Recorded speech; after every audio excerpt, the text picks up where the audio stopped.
तो ये एमसीक्यूज है सितंबर 2024 के। इसमें से पहला क्वेश्चन हाउस प्रॉपर्टी पे बेस दिख रहा है ना, कंप्लीटली केस सिनेरियो में जो इन्फॉर्मेशन दी है। हाउस प्रॉपर्टी नागपुर, वाह नागपुर फेमस हो गए। Of which 1/3 self occupied, 2/3 is let out. ये हम लोग ने लास्ट क्लास में पढ़ा था। अगर ऐसा 1/3 2/3 है तो क्या करने का, तो treat as if they are two separate properties, है ना, for commercial purposes of 12,000। Fair rent for let out portion was 30,000। अब फेयर रेंट उन्होंने लेट आउट पोर्शन का ही लिखा है। Municipal value for the property was 240। Standard rent was this much for the entire property, बहुत clearly लिखा है। तो फेयर रेंट का 2/3 नहीं करने का, लेकिन म्यूनिसिपल वैल्यू और स्टैंडर्ड रेंट का 2/3 करने का। आगे लिखा है municipal taxes are 10% of municipal valuation and are paid by her on 30 July 2023। Means उस साल में उसने पे किया है। Then she took a loan, उसके बारे में दिया है। ओके, सो सबसे पहले तो एनएवी पूछा है, यहां तक तो अपन कर सकते हैं based on what we have already studied. ये बच्चे का आंसर ठीक है कि नहीं ये भी देख लेते हैं।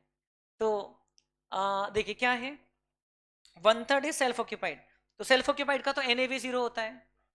2/3 इज लेट आउट, तो लेट आउट वाले पोर्शन का आप अगर कैलकुलेट करो तो क्या रेंट, एक्चुअल रेंट कितना है, 12,000 इंटू 12 कितना हो जाता है एक्चुअल रेंट, 1,44,000 लेट आउट वाले पोर्शन का।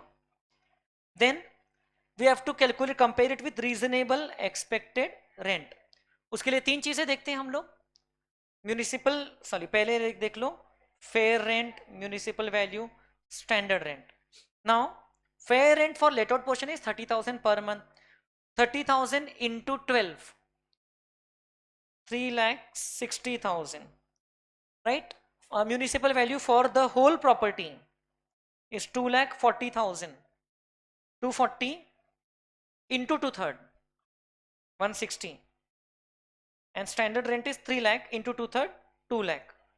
So आपका reasonable rent on this basis आ जाएगा whichever is higher, 3 lakh और 160, बट सब्जेक्ट टू 2 लाख। तो ये आ गया 2 लाख। देयरफॉर अपना ग्रॉस एनुअल वैल्यू कितना आ गया, 2 लाख आ गया।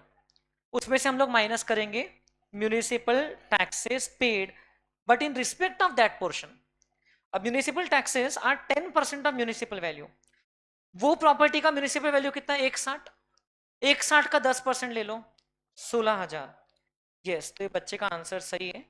2 lakh minus 16,000, 1,84,000 would be the net annual value.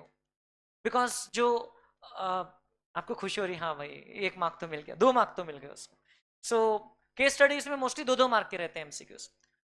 तो 184 आ गया, दैट इज द एनएवी। अब इसके बाद का जो इंफॉर्मेशन लिखा है वो इंटरेस्ट के बारे में लिखा है। She took a loan of 45 lakhs for the construction of the house. She paid the entire, repaid the entire loan along with interest on 30th of June. Interest rate for this loan was 10% per annum. Construction was completed on 30th June 2022. She earns other income of 2 lakhs. तो अब ये interest deduction के बारे में हम लोग शायद आज तो नहीं, लेकिन कल या तो फिर नेक्स्ट क्लास में हम लोग पढ़ने वाले इंटरेस्ट डिडक्शन के बारे में।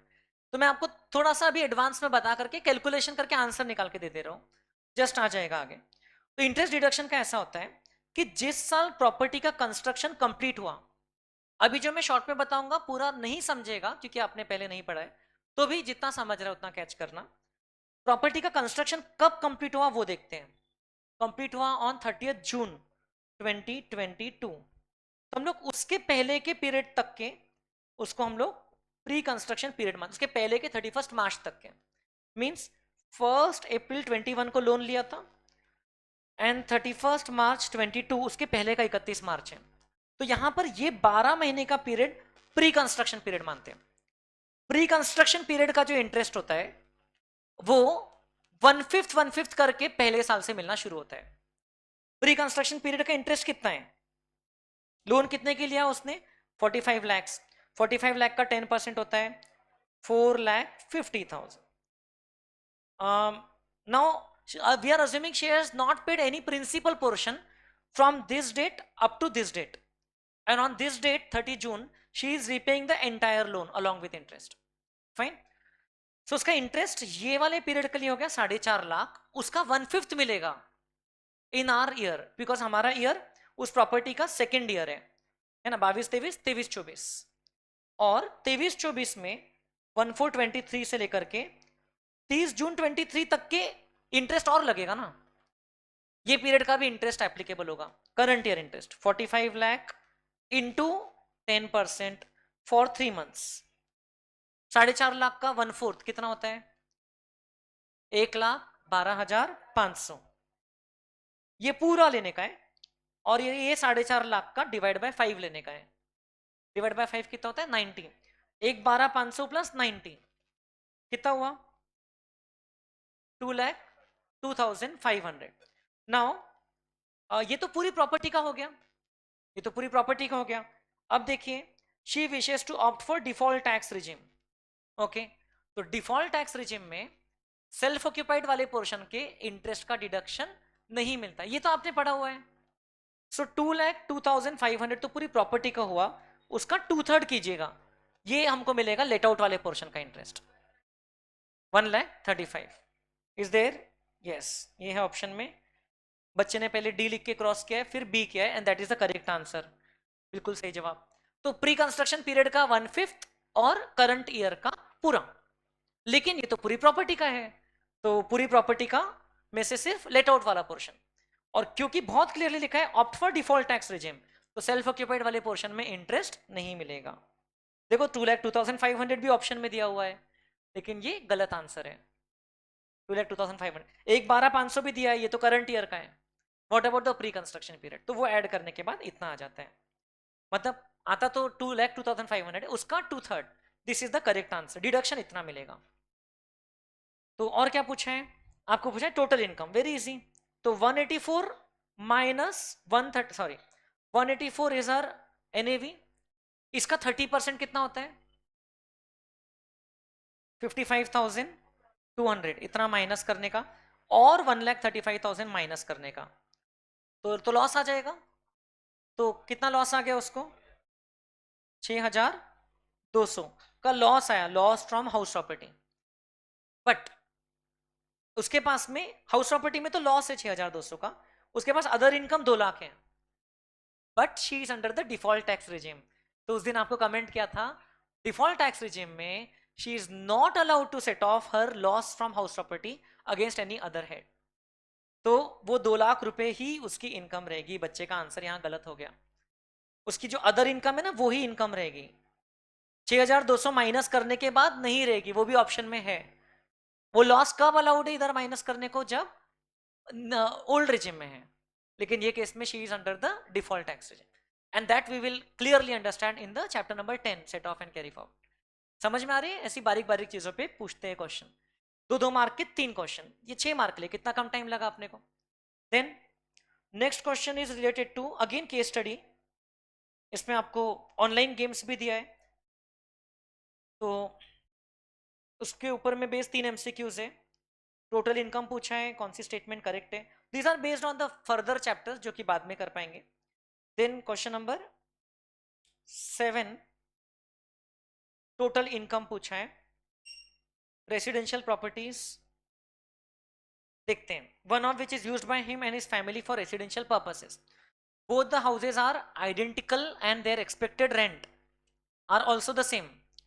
He let out the other house for 1,15,000. He took 2 similar loans for the purchase of these houses. The stamp duty value of these houses is 30 lakhs each. During financial year 23-24, he paid 4 lakh as interest for each of the house.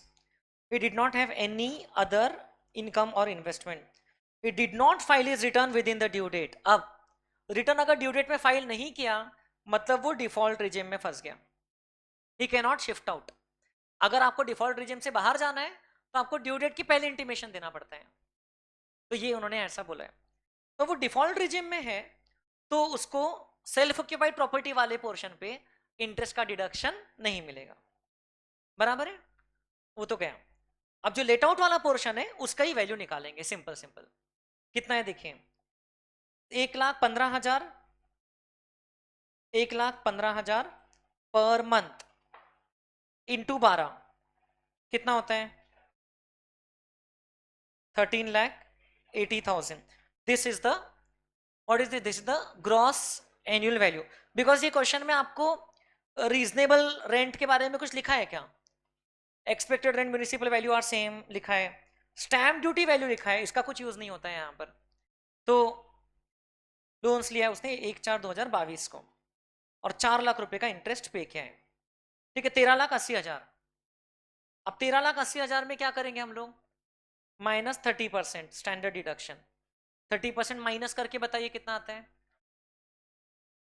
9,66,000। Okay, अब interest on loan जो है उसका deduction मिलता है, ठीक है, कितना मिलता है? लेट आउट प्रॉपर्टी में विदाउट एनी लिमिट 4 लाख, तो बचा 5,66,000। अब ये क्वेश्चन में एक छोटी सी बात, 5,66,000 ऑप्शन में तो है, अब ये नहीं बोला है कि प्री कंस्ट्रक्शन इंटरेस्ट कितना था, क्योंकि ये तो फाइनेंशियल ईयर 23-24 है, उसने 22-23 में भी तो कुछ लेकिन 22-23 में ही चलो उसने क्या किया, लोन लिया है, हम लोग मान लेते 22-23 में प्रॉपर्टी एक्वायर किया होगा, तो प्री कंस्ट्रक्शन पीरियड कुछ होगा नहीं, ठीक है।